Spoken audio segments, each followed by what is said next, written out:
ପିଲାମାନେ କାଲି ତୁମର ଲିଖିତ ପରୀକ୍ଷା ସରି ଯାଇଛି। ଆଜି ତୁମର ମୌଖିକ ପରୀକ୍ଷା ଷ୍ଟାର୍ଟ କରିବା। ଜଣ ଜଣଙ୍କଠୁ ଷ୍ଟାର୍ଟ କରିବା। ଆଚ୍ଛା ରାମ ଆସିଛୁ?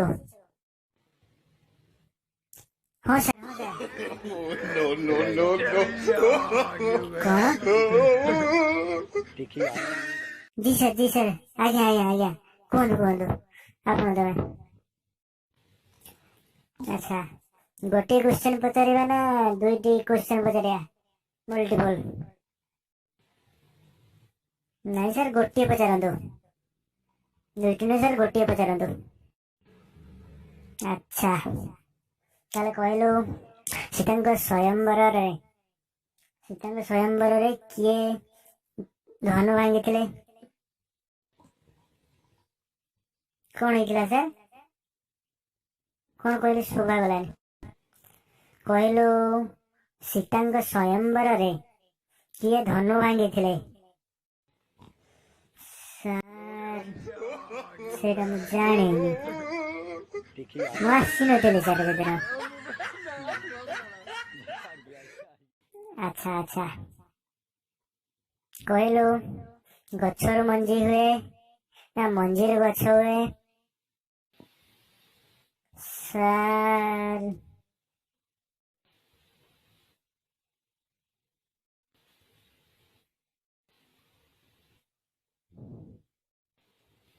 ସାର୍ ଗଛରୁ ମଞ୍ଜି ହୁଏ। ଆଚ୍ଛା କହିଲୁ କିପରି ଗଛରୁ ମଞ୍ଜି ହୁଏ?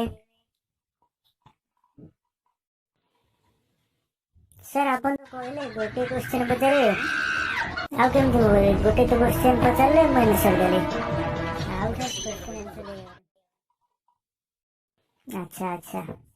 ଆଚ୍ଛା ହଉ କହିଲୁ କାଲି ଯୋଉ ହୋମୱାର୍କ ଦେଇଥିଲେ କରି ଆଣିଛୁ ନା ନାଇଁ?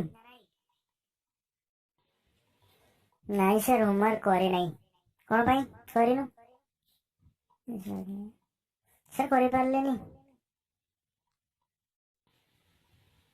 କଣ ପାଇଁ କରିନୁ? ସାର୍ କାଲି ଲାଇନ ନଥିଲା, ଘରେ ଲାଇନ ନଥିଲା, ମହମବତୀ ଲଗେଇକି କଲୁନି? ସାର୍ ମହମବତୀ ଲଗେଇବା ପାଇଁ ସାର୍ ଦିଆସିଲ ନଥିଲା। ସାର୍ ଦିଆସିଲ ଲଗେଇଥିଲୁନି? ନଥିଲା ଦିଆସିଲ? ସାର୍ ଦିଆସିଲ ଥିଲା ଯେ ଠାକୁର ଘରେ ଥିଲା, ମୁଁ ଆଣିପାରିଲିନି। ଗାଧି ନଥିଲି କଣ ପାଇଁ?